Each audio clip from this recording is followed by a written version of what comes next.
Di informasi lainnya, pemirsa, menanggapi video viral di media sosial, dua bocah anak jalanan bermain dan tiduran di jalan raya saat kondisi kendaraan ramai.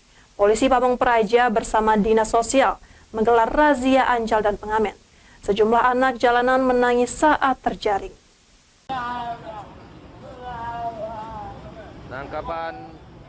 Inilah suasana razia anak jalanan dan pengemis di kawasan Jalan Gubernur Haji Bastari, Kecamatan Jakabaring, Palembang.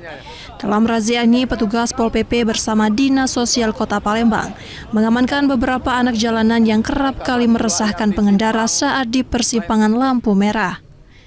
Beberapa anjal menangis histeris saat hendak diamankan petugas ke mobil Dinas Sosial Kota Palembang.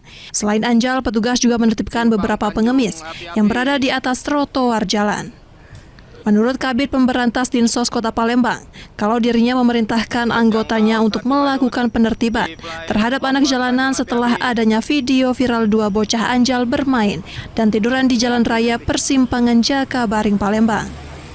Makanya nanti saya bilang sama tim kami, tim penjangkauan, agar sore sebelum pulang ke dinas itu harus kembali ke perempatan Jakabaring untuk menyisir lagi di lokasi kejadian anak yang viral tidur-tiduran di jalanan itu. Sementara untuk para anak jalanan yang diamankan akan dilakukan pembinaan oleh Dinas Sosial Palembang. Penertiban ini akan terus dilakukan pihak Dinas Sosial Kota Palembang. Dari Palembang, Muhammad David, iNews melaporkan.